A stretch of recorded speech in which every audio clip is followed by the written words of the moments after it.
Dinosaur. ये नाम सुनते ही दिमाग में आते हैं विशालकाय जीव, खतरनाक शिकारी और सीधे साधे दानव। लाखों साल तक धरती पर राज करने वाले ये अद्भुत जीव प्रकृति की अनोखी रचनात्मकता का प्रमाण है। उनकी कहानी है विकास की, अनुकूलन की और अंततः विलुप्ति की। डायनासोर पहली बार लगभग 23 करोड़ साल पहले दिखाई दिए थे। उन्होंने 18.5 करोड़ साल तक इस धरती पर राज किया, और अगर हम इंसानों से तुलना करें तो हम तो सिर्फ 25 लाख साल से ही धरती पर हैं। डायनासोर का जमाना आज के जमाने से बिल्कुल अलग था। उस समय सारे महाद्वीप एक साथ जुड़े हुए थे, जिसे पैंजिया कहा जाता था। उस समय का मौसम बहुत गर्म था और धरती का बड़ा हिस्सा हरे भरे जंगलों से ढका हुआ था। तो ये है डायनासोर की कहानी, उनका उदय, उनका राज और उनका अंत। ये कहानी पत्थरों पर लिखी हुई है, एक ऐसी कहानी जो आज भी हमें हैरान और प्रेरित करती है। डायनासोर का युग चुपचाप शुरू हुआ ट्रायसिक काल में। धरती पर जीवन एक विनाशकारी सामूहिक विलुप्ति से उबर रहा था। सरीले जीव, जिनमें शुरुआती डायनासोर भी शामिल थे, अलग अलग रूप धारण करने लगे थे। पहले डायनासोर अपेक्षाकृत छोटे 2 पैरों वाले जीव थे। वे फुर्तीले शिकारी थे जो कीड़े मकोड़ों और छोटे सरीसृपों का शिकार करते थे। ये शुरुआती डायनासोर खाली पारिस्थितिक स्थानों का फायदा उठाते हुए पैंजिया में तेजी से फैल गए। सबसे महत्वपूर्ण ट्रायसिक डायनासोर में से एक था कोलोफिसिस। यह पतला डायनासोर तेज दौड़ने वाला और कुशल शिकारी था। इसके जीवाश्म अवशेष बड़ी संख्या में हड्डियों वाले स्थानों पर पाए गए हैं, जिससे पता चलता है कि यह समूहों में रहता था। जैसे जैसे ट्रायसिक काल आगे बढ़ा, डायनासोर कई रूपों में विकसित होने लगे। कुछ, जैसे प्लेटोसॉरस, ने सुरक्षा के लिए हड्डियों की प्लेटें विकसित की। अन्य हेरेरासोरस की तरह बड़े और अधिक शक्तिशाली शिकारी बन गए। जुरासिक काल में डायनासोर वास्तव में अपने आप में आ गए। जलवायु गर्म और आर्द्र थी, जो हरे भरे जंगलों के विकास के लिए एकदम सही थी। इन जंगलों ने शाकाहारी डायनासोर के लिए प्रचुर मात्रा में भोजन उपलब्ध कराया, जिससे और भी बड़े शिकारियों का विकास हुआ। जुरासिक काल के दौरान ही प्रतिष्ठित सौरोपॉड डायनासोर दिखाई दिए। लंबी गर्दन और पूंछ वाले ये दानव धरती पर चलने वाले अब तक के सबसे बड़े जानवरों में से कुछ हैं। ब्राचियोसॉरस, एपिटोसॉरस और डिप्लोडोकस इन शानदार जीवों के कुछ उदाहरण हैं। जुरासिक काल के दौरान शिकारी डायनासोर भी विशाल आकार में पहुंच गए। एलोसॉरस अपने शक्तिशाली जबड़ों और नुकीले दांतों के साथ अपने समय का सबसे बड़ा शिकारी था। यह संभवतः बड़े सौरोपॉड्स के साथ साथ अन्य डायनासोर का भी शिकार करता था। क्रिटेशियस काल डायनासोर युग का आखिरी और सबसे लंबा काल था। यह डायनासोर और पूरे ग्रह दोनों के लिए बड़े बदलाव का समय था। महाद्वीप अलग अलग होते रहे, जिससे डायनासोर की अलग अलग आबादी अलग थलग पड़ गई। क्रिटेशियस काल के दौरान फूलों वाले पौधे विकसित हुए और तेजी से फैल गए। इसका डायनासोर के विकास पर गहरा प्रभाव पड़ा। कई शाकाहारी डायनासोर जैसे ट्राइसेराटॉप्स और इग्वानोडोन ने सख्त पौधों को चबाने के लिए विशेष दांत और जबड़े विकसित किए। क्रिटेशियस काल में ही सबसे प्रसिद्ध डायनासोर का उदय हुआ, टायरानोसॉरस रेक्स। अपने विशाल जबड़ों और दांतों वाला यह भयानक शिकारी अपने समय का सबसे बड़ा शिकारी था। यह संभवतः कई अन्य डायनासोर का शिकार करता था, जिनमें ट्राइसेराटॉप्स और एडमोंटोसॉरस शामिल हैं। भाग 5, सरीसृपों का पारिवारिक पेड़। वैज्ञानिक डायनासोर को 2 मुख्य समूहों में बांटते हैं, सॉरिशिया और ओनर्निथिशिया। यह वर्गीकरण उनके कूल्हे की हड्डियों की संरचना पर आधारित है। सॉरिशियन या छिपकली कूल्हे वाले डायनासोर में लंबी गर्दन वाले सौरोपॉड और थेरोपोड दोनों शामिल हैं, जो ज्यादातर मांसाहारी थे।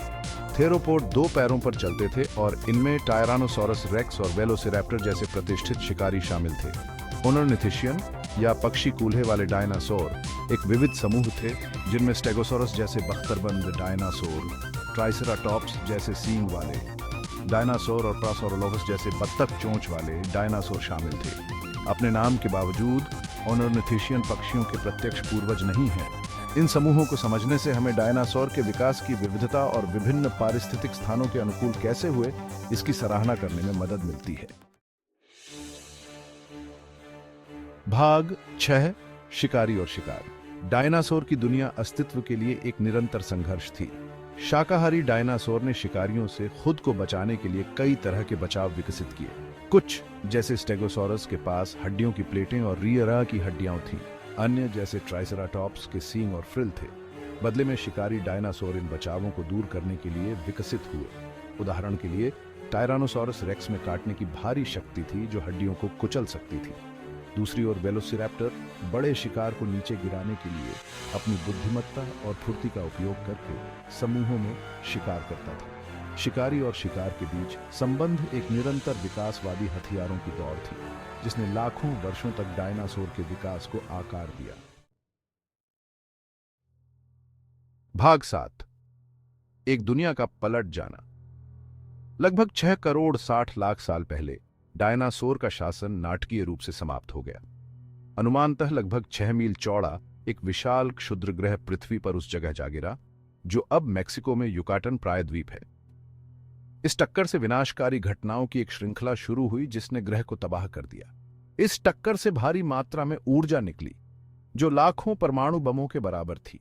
इसने जंगल की आग को भड़काया, सुनामी को ट्रिगर किया और अरबों टन धूल और मलबे को वायुमंडल में भेज दिया। धूल ने सूरज को ढक दिया, जिससे एक वैश्विक शीतलन प्रभाव पड़ा जो वर्षों तक चला। चिक्सुलुब प्रभाव के रूप में जानी जाने वाली यह प्रलयकारी घटना व्यापक रूप से डायनासोर के विलुप्त होने का प्राथमिक कारण मानी जाती है। इस प्रभाव का वैश्विक पारिस्थितिकी तंत्र पर विनाशकारी प्रभाव पड़ा, जिससे न केवल डायनासोर बल्कि कई अन्य पौधों और जानवरों की प्रजातियां भी नष्ट हो गईं।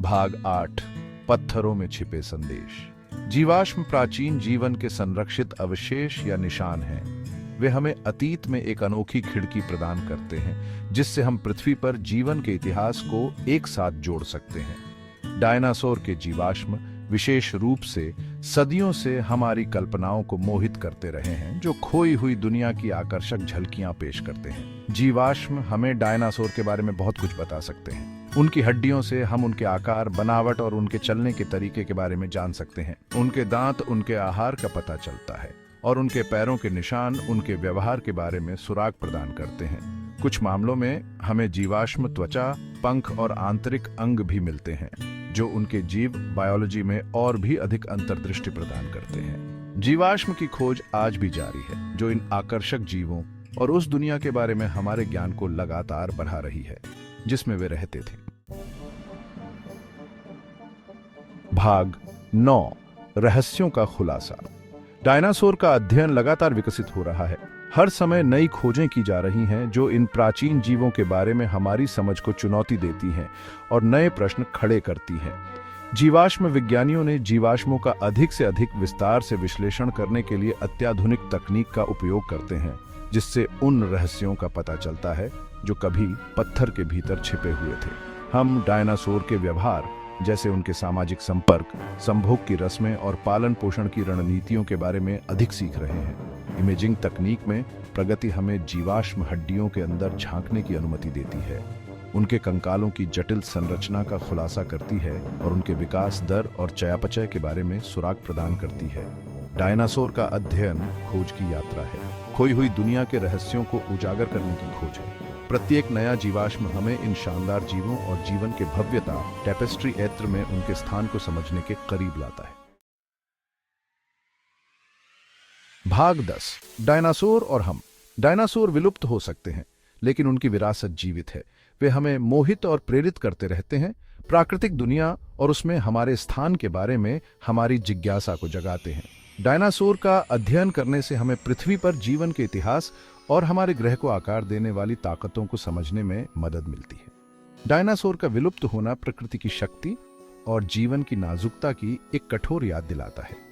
यह हमें सिखाता है कि सबसे सफल प्रजातियां भी भूगर्भीय पल में मिट सकती है। जैसे जैसे हम जलवायु परिवर्तन और पर्यावरणीय क्षरण की चुनौतियों का सामना करते हैं, डायनासोर का भाग्य हमें आने वाली पीढ़ियों के लिए अपने ग्रह की रक्षा के महत्व की याद दिलाता है। डायनासोर भले ही चले गए हों, लेकिन वे हमें सिखाते रहते हैं, हमें प्रेरित करते हैं और हमें प्राकृतिक दुनिया के आश्चर्य और सुंदरता की याद दिलाते हैं।